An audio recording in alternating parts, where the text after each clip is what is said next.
பார்த்துட்டு இருக்க அனைத்து நல்ல உள்ளங்களுக்கும் இந்த கலைஞனிய வணக்கம். நீங்க பார்த்துக்கிட்டு இருக்கிறது இன்னொரு சினிமா சேனல். வாங்க இன்னைக்கான வீடியோக்குள்ள போலாம். நம்ம எல்லாருக்கும் ரொம்ப ரொம்ப ஒரு ஃபேவரட்டான டைரக்டர் இயக்குனர் சங்கர் அவங்கள்னு சொல்லலாம். அவருடைய இந்தியன் 2 படம் இப்ப திரைக்கு வந்து மக்கள் கிட்ட ஒரு மிக்ஸ்டு ரெஸ்பான்ஸ் பெற்றுச்சுன்னே சொல்லலாம். இப்ப அடுத்ததா சங்கர் சாருடைய கேம் சேஞ்சர் படம் தயாராகிட்டு இருக்கு மற்றும் இந்தியன் 3 அந்த படமும் தயாராகிட்டு இருக்குன்னு சொல்லலாம். இயக்குனர் சங்கர் அவர்கள் வேல்பாரி நாவலை அதனுடைய காப்பி ரைட்ஸை சங்கர் சார் வாங்கி வச்சிருக்காங்க.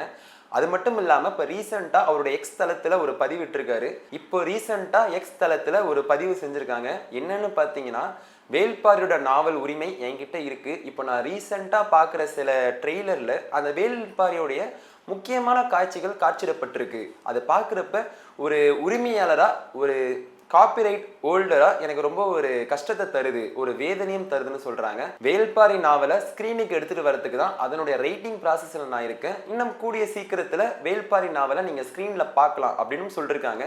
தொடர்ந்து இது மாதிரி சில சின்ன சின்ன சீன்களை எடுக்காம இருங்க அப்படின்னு மென்ஷன் பண்ணிருக்காங்க. இந்த வேல்பாரி நாவல்ல நடிக்கிறதுக்காக சூர்யா சார் கிட்டையும் விக்ரம் சார் கிட்டையும் பேச்சுவார்த்தையில இருக்குன்னே சொல்லலாம். ஆல்ரெடி விக்ரம் சார் பொன்னியின் செல்வன் நடிச்சிருந்தாங்க. இந்த பொன்னியின் செல்வன் நாவலை டைரக்டர் மணிரத்னம் அவர்கள் 2 பார்ட்டா ரிலீஸ் பண்ணியிருந்தாங்க. இப்ப இயக்குனர் சங்கர் அவர்கள் வேல்பாரி நாவலை ஒரு படமா 3 பார்ட்டா பிளான் பண்ணி வச்சிருக்காங்கன்னே சொல்லலாம்.